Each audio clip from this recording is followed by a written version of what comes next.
Le premier, le 21 avril 1997. le nom de votre père, Kitawelo Chakokol, en vie ou décédé. décédé. Votre mère, Béatrice Dembo, décédée. elle est également décédée. Ouais. Vous êtes originaire de quel village? Je suis originaire du village d'Engo. Engo, Engo, oui. c'est ça. Vous êtes de quel secteur? Le Combe 2. Vous êtes de quel territoire? Katakokombe, Votre province? de Sankourou. Vous avez quelle nationalité? La meilleure nationalité congolaise. Vous avez quel niveau d'études? Je suis licencié en droit. De quelle université? Université pédagogique nationale. En quelle année? 2023. Profession? Je suis dans le libéral. Votre état civil? Célibataire. Vous avez combien d'enfants? 0. Vous êtes de quelle religion? Je suis protestant.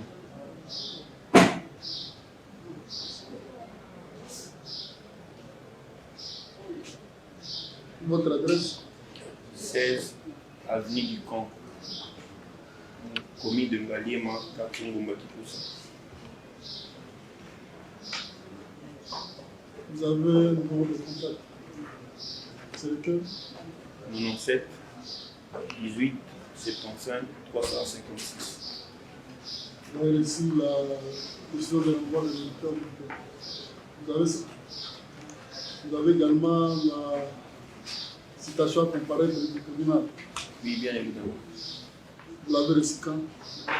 Le 26 et le 25. Le 25. Là, c'était le moment saisi. Libellé de prévention.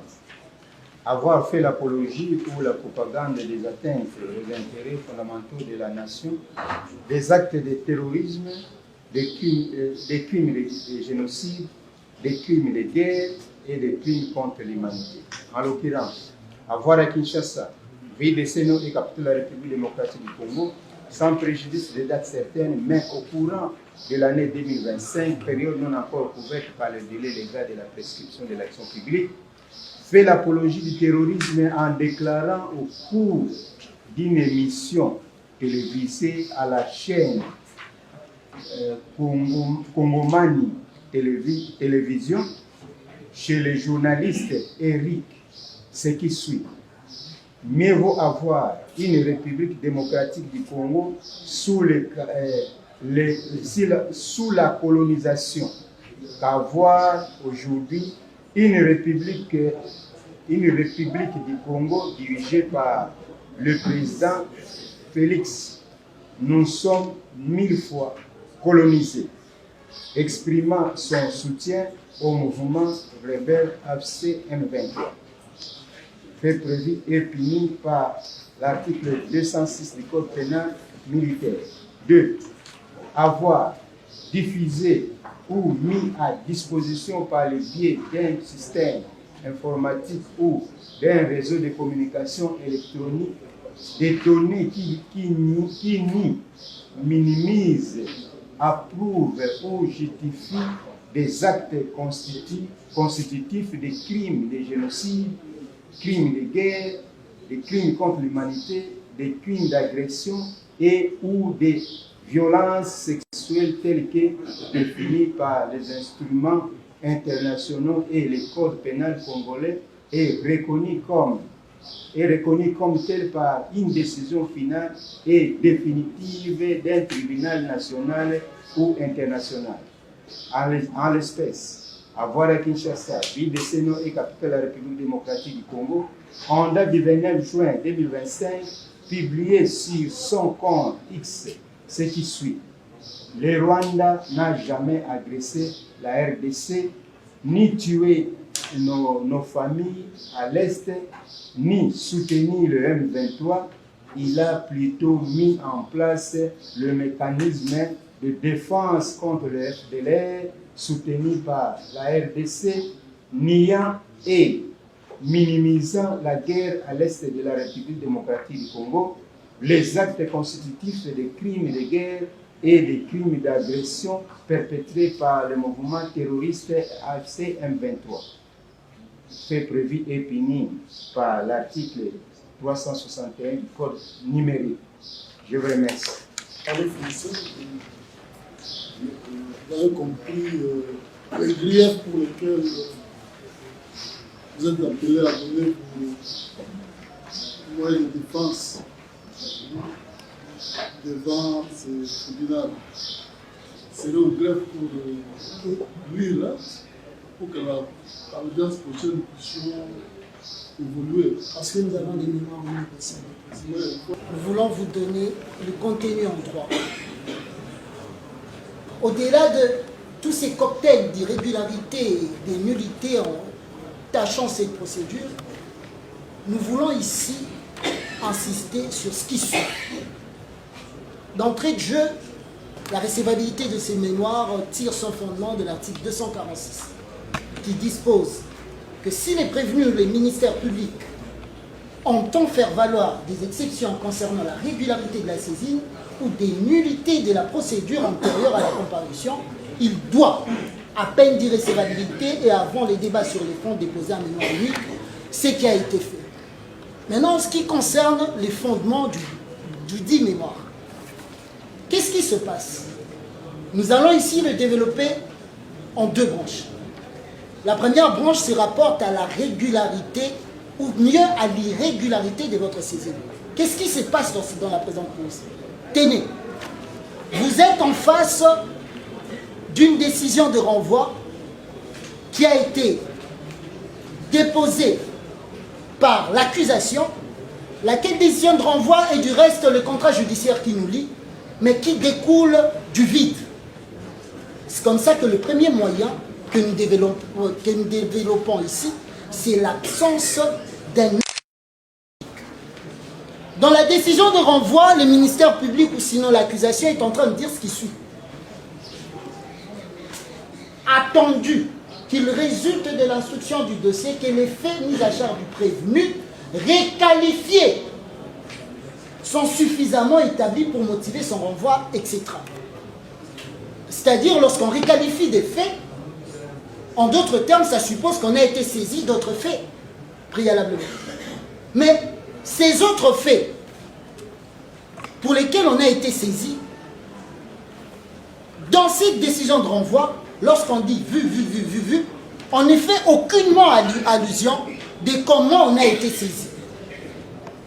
Mais tenez, l'article 137 du Code judiciaire militaire dispose ce qui suit. Les officiers de police judiciaire militaire accomplissent leur mission conformément aux dispositions prévues par le chapitre ordinaire et sur réquisition des autorités visées aux articles 131, 181 et 183 du présent code, c'est-à-dire du Code judiciaire militaire. L'article 2 du Code des procédures pénales ordinaires dispose ce qui suit. Les OPJ constatent les infractions qu'ils ont mission de rechercher. Ils reçoivent les dénonciations, plaintes et rapports relatifs à ces infractions. Point, je m'arrête là. Et en l'espèce, qu'est-ce qui se passe? Ces dossiers ont été ouverts sur base, en date du 18 février 2026. En ce qui nous concerne, parce que c'est la date à laquelle nous avons reçu les mandats d'arrêt provisoire de l'accusation. Code 22, j'en passe. Mais lorsque on examine ces dossiers, vous avez des codes, ces dossiers comportent 31 pièces, de 1 à 31. Nous ne voyons pas comment l'accusation a été saisie du dossier. Est-ce qu'il y a eu une plainte? Y a-t-il eu une dénonciation? Est-ce que quelqu'un a accepté de comparaître volontairement par devant lui? Est-ce qu'elle s'est saisie d'office? Déjà, la saisine d'office est écartée, nous ne sommes pas ici en matière de flagrance. Mais il y a toutes ces questions qui taraudent notre esprit. Vous allez ici vous aviser que la seule pièce qui justifie la démarche et l'accusation, c'est une réquisition. Et une réquisition de qui? Une réquisition à expert. Monsieur le Président, je pense qu'on ne peut pas vous faire endosser tout. des gens qui font leur barbouzerie de l'autre côté, et on vous emmène cela pour que, bon, comme on le dit au Lingala. Il y a une réquisition expert ici du 10 mars 2025, dans la cause, ou dans le dossier sous les RMP 48-129, bar Pro 21, bar basse. C'est une réquisition expert du parquet de grande instance de Kinshasa-Gombe. C'est la seule pièce qui a servi de soubassement pour enclencher la dite procédure contre les demandeurs en mémoire unique. Mais même dans cette réquisition expert, vous voyez que non seulement elle comporte un autre numéro, mais aussi d'autres préventions, n'ayant rien à voir. Du reste, c'est une plainte contre un connu tel que défini ici. Et cette réquisition expert donne des devoirs limitatifs au service qui a été requis. Et à l'aune de tout ce qui précède, et nous mettons le ministère public ici au défi de nous prouver l'acte déclencheur de l'action publique. Parce qu'elle a endossé un dossier. L'accusation a endossé un dossier. Ces dossiers étant endossés sur base de quoi? Déjà, dans ces dossiers, il n'y a même pas de lettre de transmission. On ne sait pas comment elle a été saisie. On ne sait pas comment le dossier lui est parvenu. Et à l'aune de tout ce qui précède, vous allez ici vous aviser que parce qu'il y a absence de cet acte, je ne sais pas comment vous allez endosser ou vérifier la régularité de cette décision de renvoi qui vous saisit à dossier ce jour. Et la conséquence, elle est simple. Vous allez recevoir ces moyens et vous allez le dire fondé. Vous allez demander à l'accusation de bien faire le travail. Vous allez nous renvoyer au fin d'une régularisation éventuelle. Parce que si votre saisine pose un problème, je ne vois pas comment vous allez procéder. Et maintenant, en ce qui concerne la nullité de toute la procédure antérieure entamée dans la présente cause. Cela, tenez, nous allons le développer en 2 ou 3 points. Le premier point, nous fustigeons ici la démarche entreprise par le CNC. Monsieur le Président, tenez. En ce qui concerne la procédure entamée par le CNC, parce que tout part de ce service. L'article 2 de l'ordonnance numéro 23/170 du 15 août 2023 portant création, organisation et fonctionnement d'un service spécialisé au sein du cabinet du président de la République dénommé Conseil national de cyberdéfense. Cet article dispose ce qui suit. À ce titre, il a notamment pour mission, c'est-à-dire le CNC, 1. Conseiller informer le président de la République sur les questions ayant trait à la cyberdéfense. 2. Superviser et coordonner les systèmes nationaux de cyberdéfense et cyberrenseignement. 3. Veiller après transmission à ce que le budget spécifique élaboré par les différents services intervenant en matière de cyberdéfense en adéquation avec les directives données. Et 4. Promouvoir la création et le développement des services. 5. Encourager la collaboration. 6. Proposer au président de la République des lignes directives nécessaires à la définition de la politique nationale. 7. Participer en collaboration avec des structures dédiées à la gestion des situations de crise de la cyberdéfense. Et 8. Enfin, vérifier la conformité de la mise en œuvre de la stratégie de cyberdéfense et cyberrenseignement. Et l'alinéa qui suit, on dit que là, le CNC assure également toutes les missions lui confiées par le président de la République. Telles sont les missions du Conseil national de cyberdéfense. Mais ici, parce que le dossier provient de là, et ce qui est grave, vous avez ici des PV d'interrogatoire dans lesquels on met le sceau du CNC. Nous ne voyons nullement une mission ou sinon une attribution sur pied de cette ordonnance que nous venons de lire, qui donne au CNC cette compétence d'interpeller, d'ouvrir des dossiers, de détenir et d'avoir même des cachots. C'est très grave que l'accusation puisse endosser cela. Et qu'est-ce qui se passe? L'article 3 de la même ordonnance dit ce qui suit.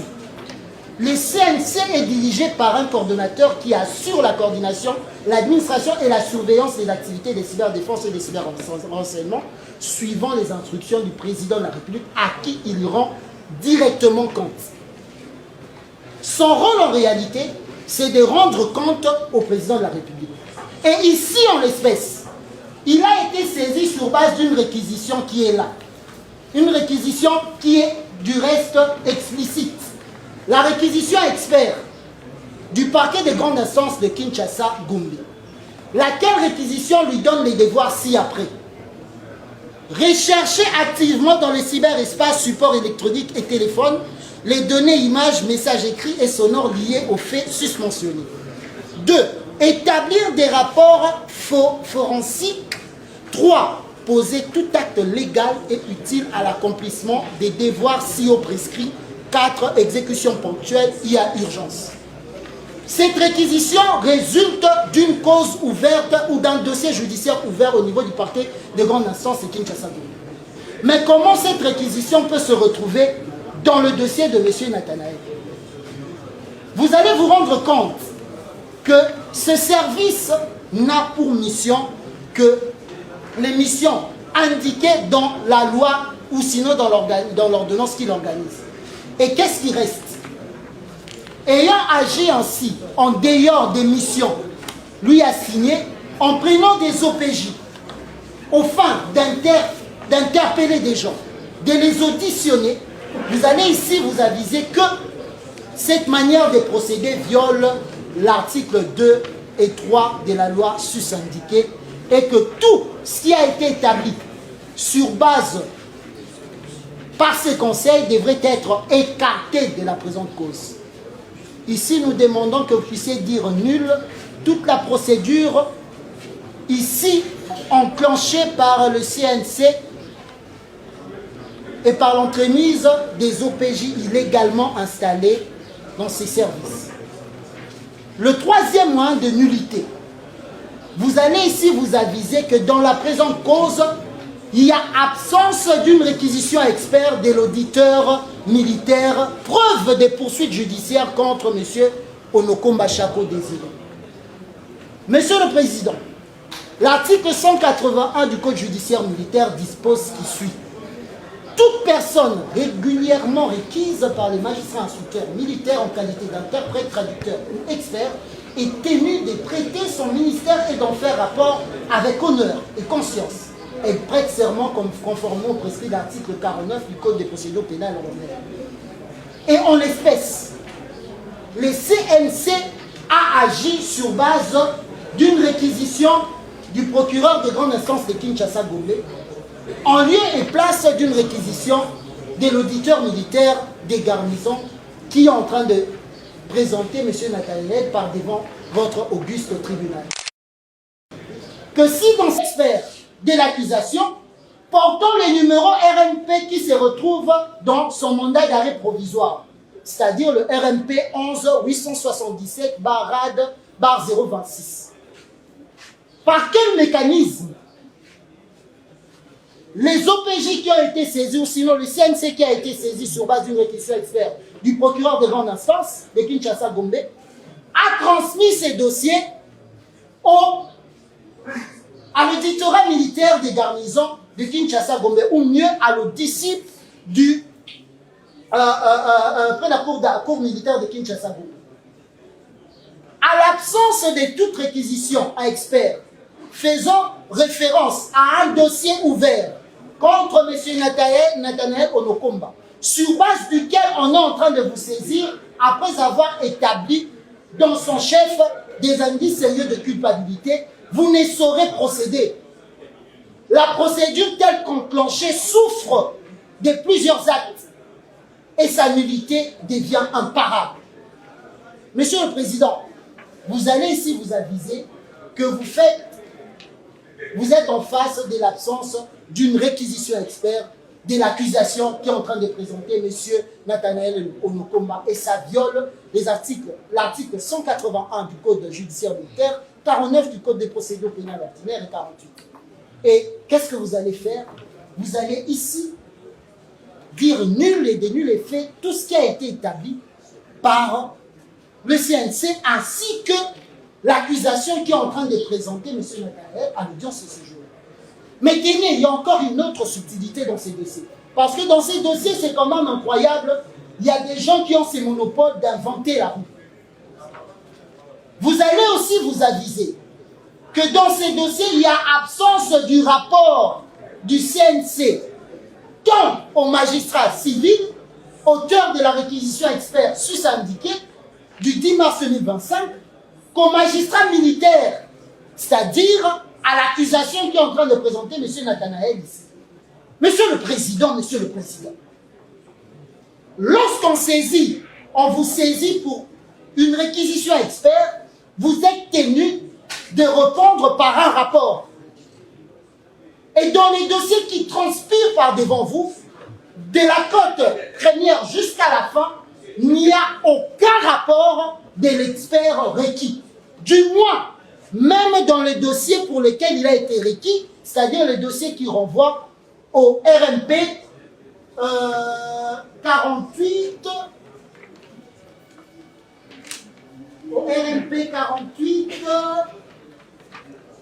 129 /Pro 21 /Basse. Actuellement, nous nous posons la question, Monsieur le Président. À l'absence de ce rapport, comment l'accusation a ouvert ces dossiers, a détenu les prévenus, pris un mandat d'arrêt provisoire et est allé plus loin, a même procédé à une décision de renvoi au fin que vous, les juges, puissiez statuer sur M. Nathanaël Okumba. Nous pensons qu'il y a quand même une légèreté à pallier ici. Vous ne pouvez pas laisser pareille procédure connaître son épilogue. Nous refusons cela. Vous allez vous aviser que dans la présente cause, il y a absence d'un rapport. Dans les précédents dossiers, j'ai vu ici qu'il y a même eu un rapport. Ici, il n'y a pas de rapport. Et comme il n'y a pas de rapport, vous ne savez pas procéder. Tout ce qui a été fait à l'aune de toutes ces irrégularités et nullités ne peut à ce jour emporter la régularité de la procédure, encore moins la validité de cette procédure. Faisons ainsi, qu'est-ce que vous aurez dit? Vous allez dire, nul et de nul effet, tout ce qui a été entrepris par l'accusation. Vous allez écarter tout ce qui a été fait par l'accusation.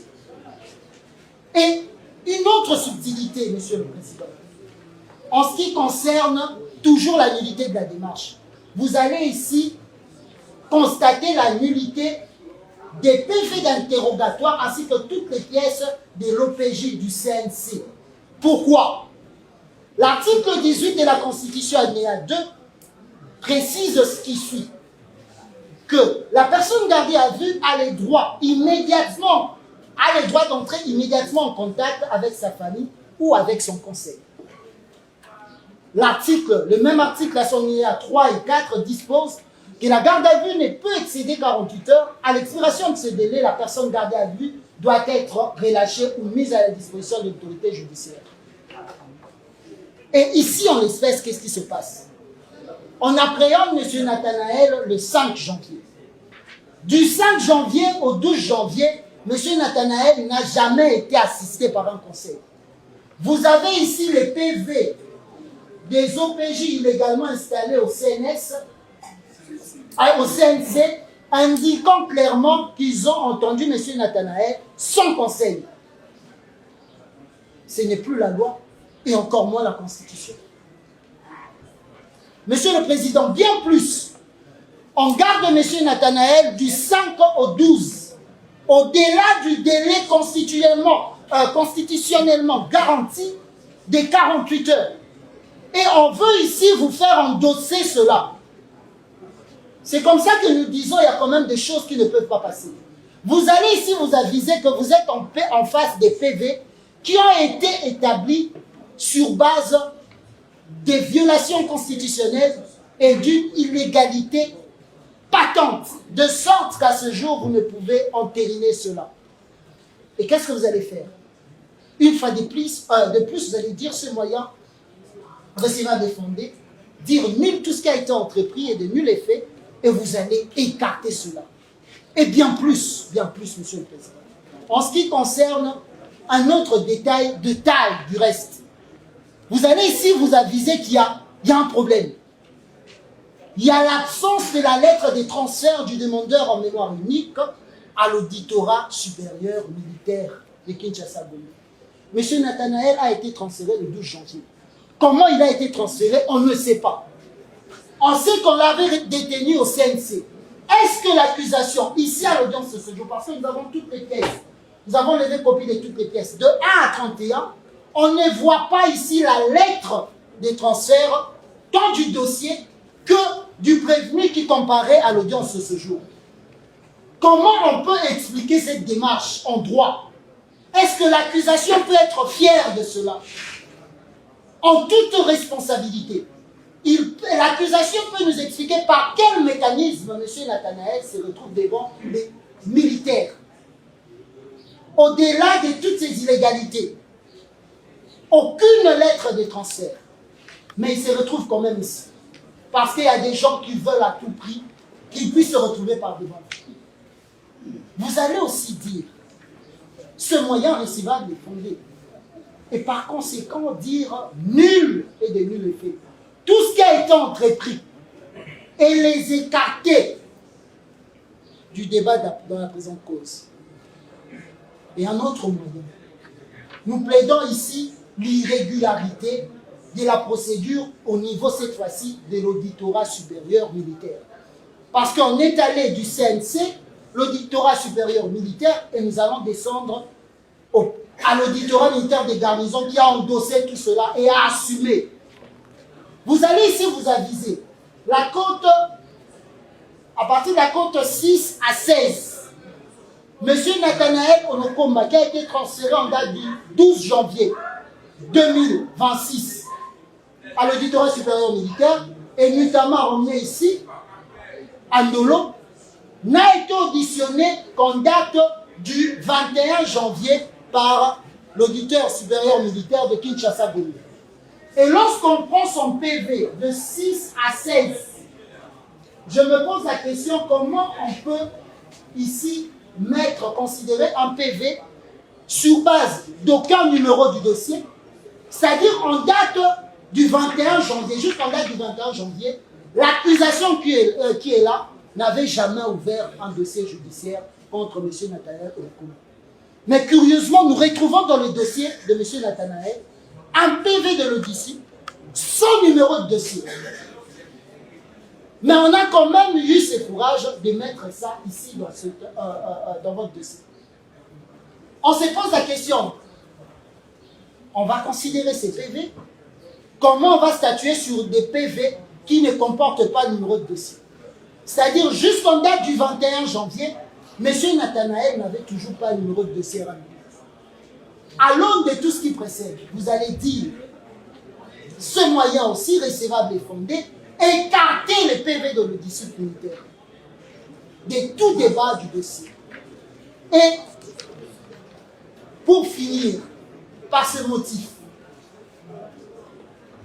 à titre principal, vous allez vous déclarer incompétent.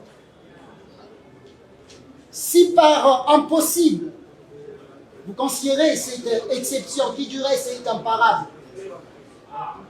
non fondée, en vous déclarant compétent, vous allez dire en outre, à titre subsidiaire, recevable et fondé le mémoire unique de M. Nathanaël Onokomba, vous allez dire recevable et amplement fondé toutes les observations relevées par les demandeurs en mémoire unique.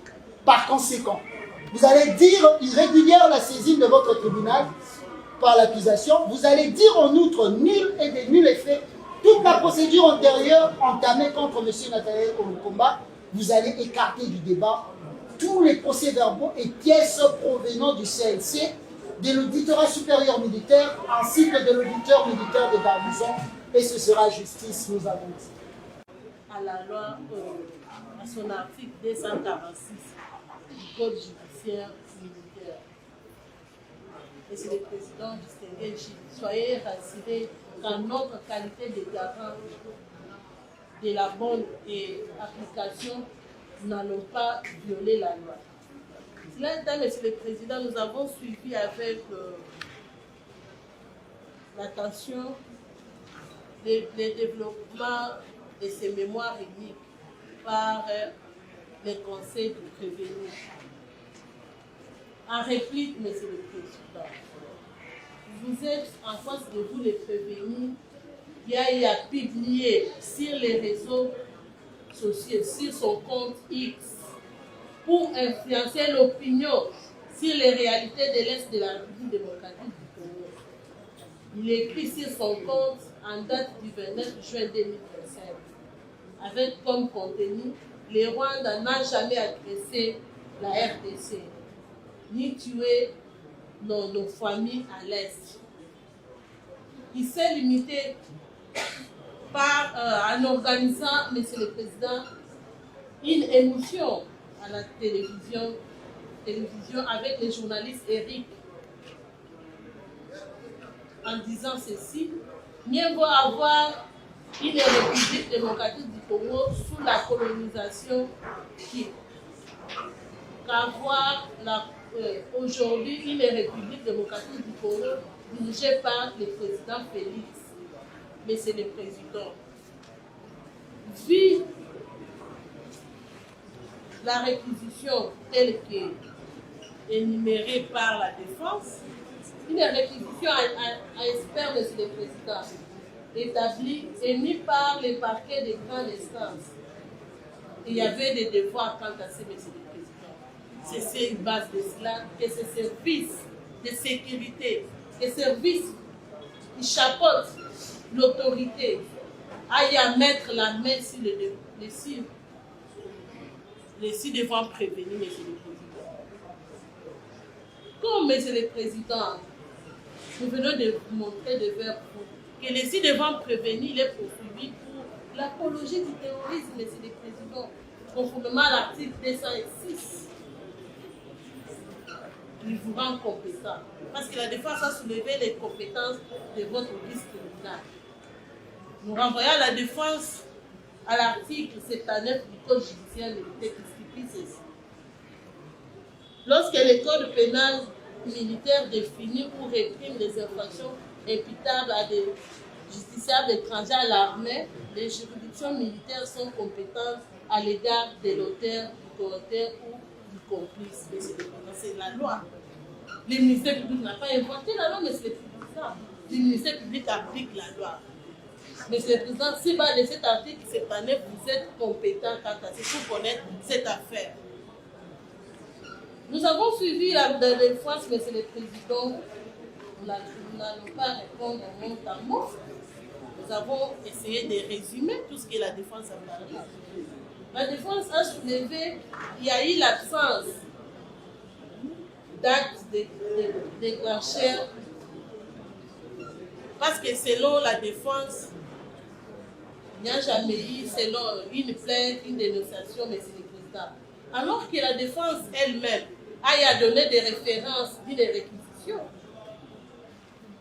réquisition émise par les parquets des grandes instances, Monsieur le Président, d'une réquisition d'information, Monsieur le Président, une réquisition à l'expert, Monsieur le Président,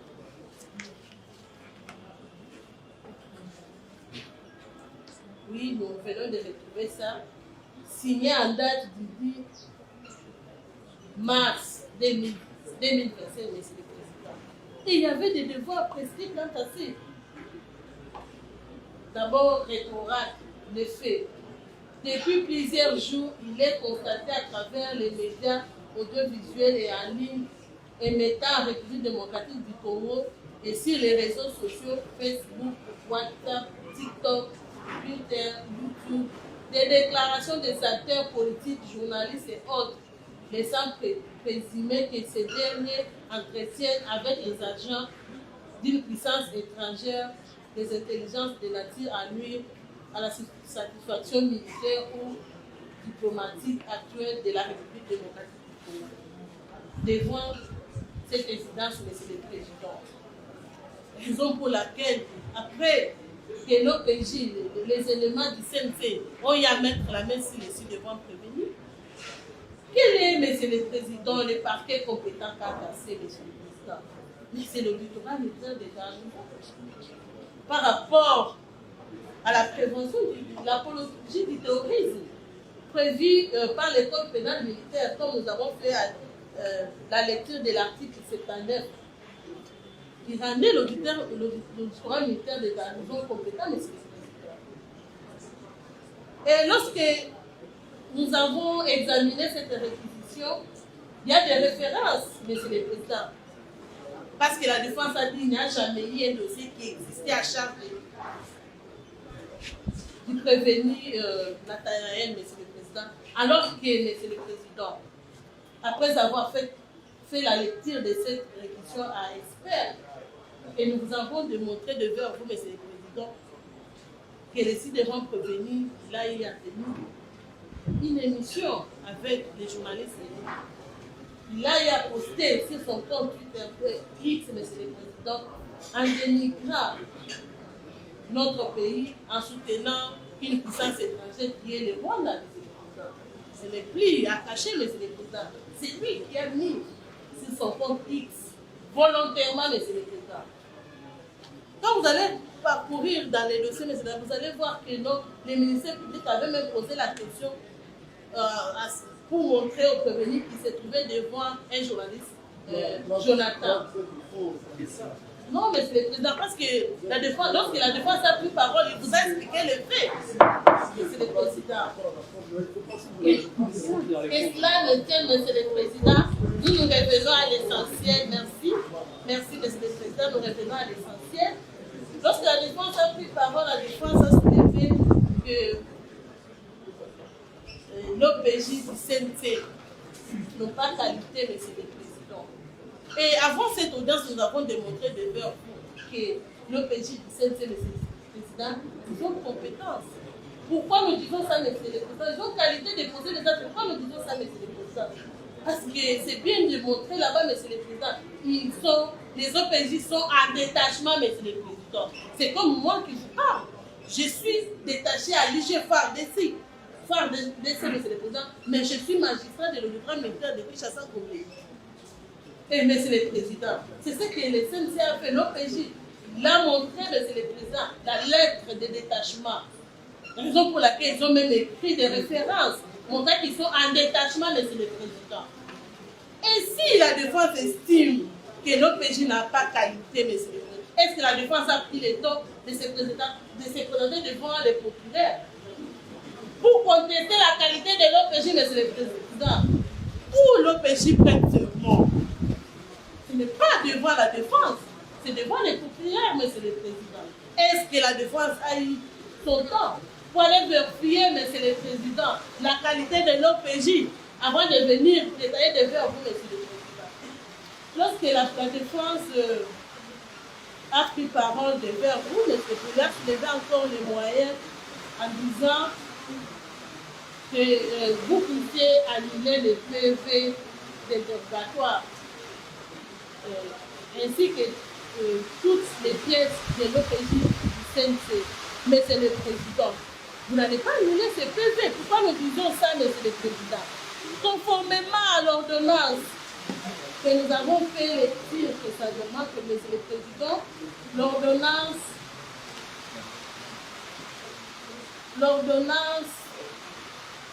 numéro 78 289 du 3 juillet 1978 relative à l'exercice des attributions d'officiers et agents de police judiciaire près les juridictions des droits communs. Parce que nous l'avons souligné devant vous.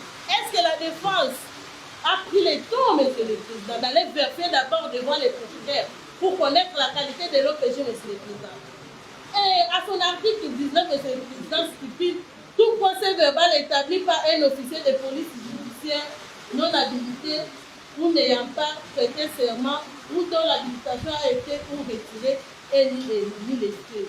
Monsieur le Président, dans les cas sous examen, l'OPJ a prêté serment devant les procureurs et l'OPJ se trouve en détachement, Monsieur le Président, comme mentionné dans le PV de l'OPJ.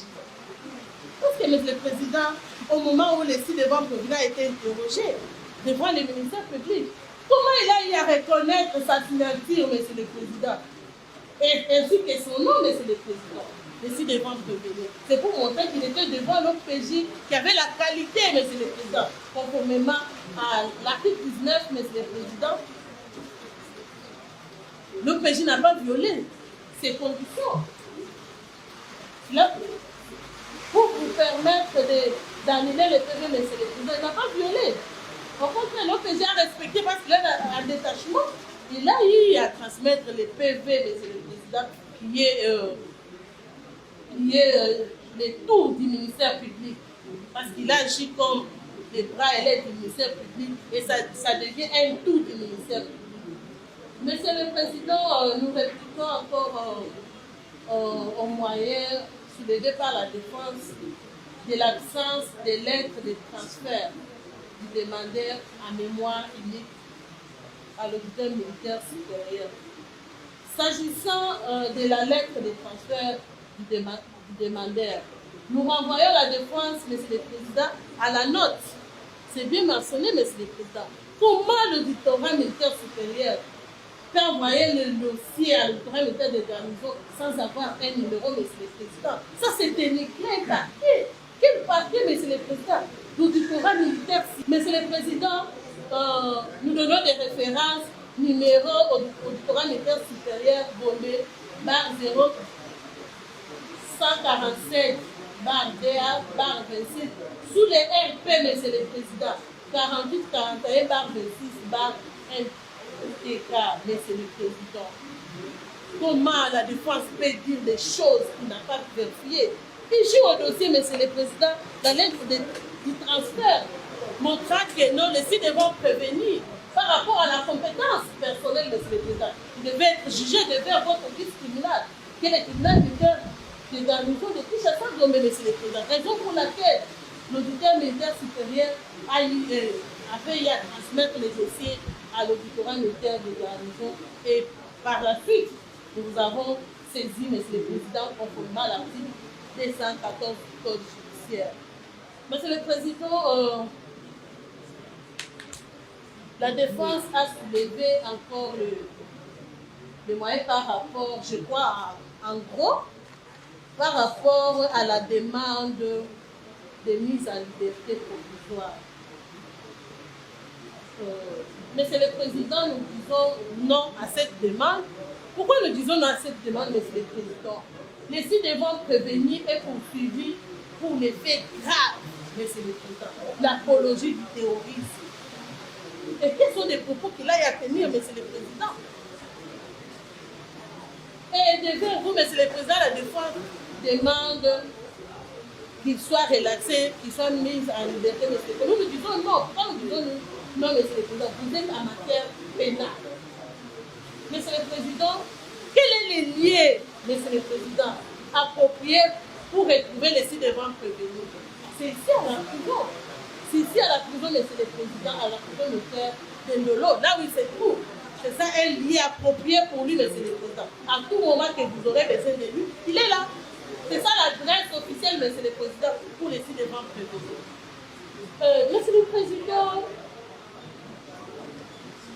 conformément à l'article 45 du Code de procédure pénale, il reste dans cet état, Monsieur le Président. Mais Monsieur le Président, vous n'allez pas annuler tous ces PV tels que décriés par la défense.